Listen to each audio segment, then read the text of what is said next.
Hello and welcome to this support video for ZenWorks Service Desk on how to set up email with MSModern Authentication. The agenda today is to discuss the service provider and changes as they evolve their systems. We're going to discuss the email provider constraints, some alternative options, and the ZenWorks Service Desk integration parameters. We'll have a demonstration followed by some references.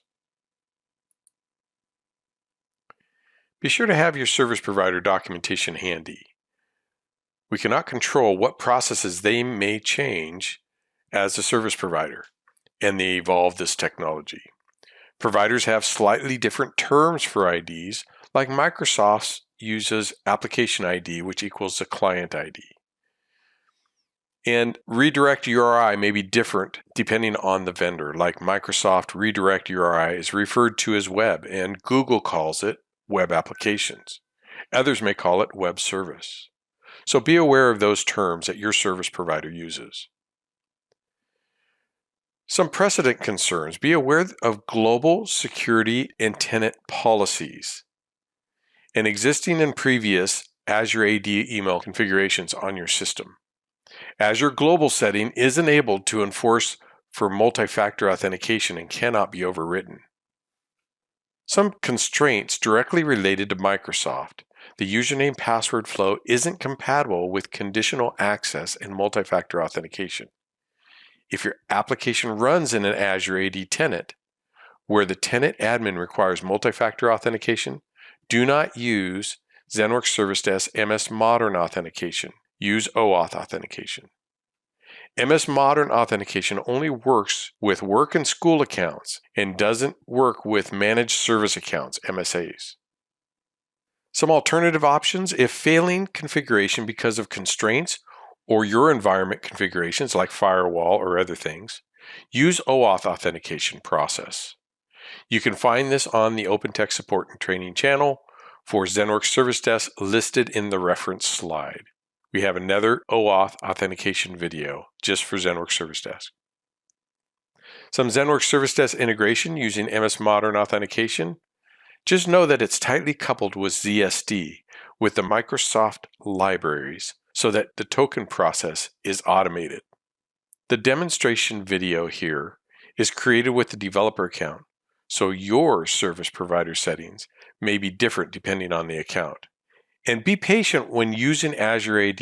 It may take 1 to 5 minutes for the changes in Azure to replicate and be available to you in your system. Let's check out the demonstration for ZSD MSModern Authentication integration process.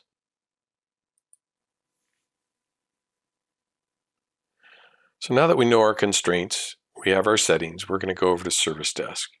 Go into the setup, into the email setup, and we're going to select MSModern Authentication as our connection and token authentication. These settings we have to get from our service provider. So let's go to Azure AD and create an app for this particular server. So we're going to first go in the app registrations, new registration, and we're going to go ahead and call this ZenWorks Service Desk Modern Authentication. And this is for accounts in this organizational directory only. All right, it's a single tenant. Select Register, then go to Authentication, and we're going to go to the advanced settings and make sure the Allow Public Client Flows is set to Yes. Make sure you save this. The next step would be to add API permissions. So let's go to Add a Permission, go to Microsoft Graph, and then we're going to delegate permissions and search for IMAP. Within this, we'll get the IMAP Access User All and add permission. Then we'll search on SMTP and do SMTP Send and add permission. And then we're going to go to Offline Access, and add permission. Once those are all in the configuration, we're going to grant admin consent for this. And you can see we've granted the admin consent for this particular app. Now, as far as an overview, we can see we have our incoming server. We can put this in the incoming receiving server. That's the server that's housing our service desk application. Now, the port is 993, which is default, so we don't have to worry about that. The authorization server we'll put in. And then we'll go ahead and do the tenant ID. And we could just use the copy paste. We're going to go over and select the client ID, which Microsoft calls the application ID. Put that in. Then we're going to take the service desk email box that harvests the emails for this system. We could see this in Active Directory if we go down to Service Desk.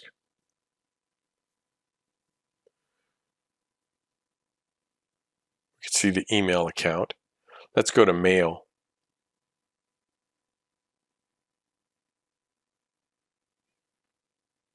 And we're going to manage email apps and make sure IMAP and SMTP authenticated are both checked.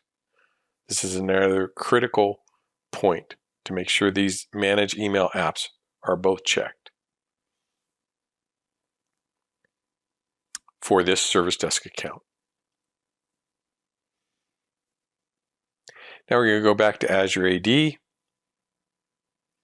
And actually, let's go to Service Manager, put in the password for that service desk account, user account.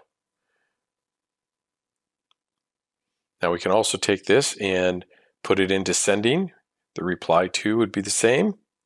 We would go down to our sending outgoing server for SMTP, put that in our outgoing server. The port is default, so we don't have to worry about that.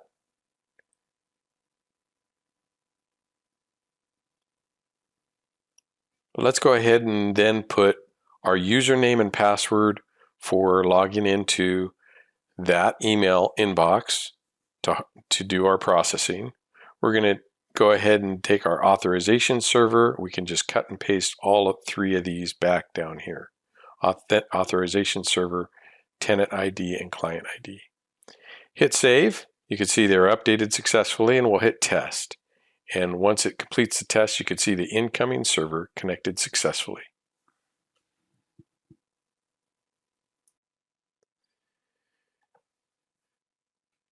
We have our Azure AD user source with emails populated. We've registered the ZSD server as an application. Authentication advanced settings, we added public client flows. We've added the API permissions. Again, those permissions were we already had the user.read, but we needed to add the imap.access.user.all and the other two API permissions, offline_access and smtp.send. Then we granted admin consent for the server. ZSD user account that is used for harvesting the ZSD emails, the in and out box, must have authenticated SMTP checked or enabled under the Manage Email Apps. And locate the incoming and outgoing server information for your provider if you don't know it.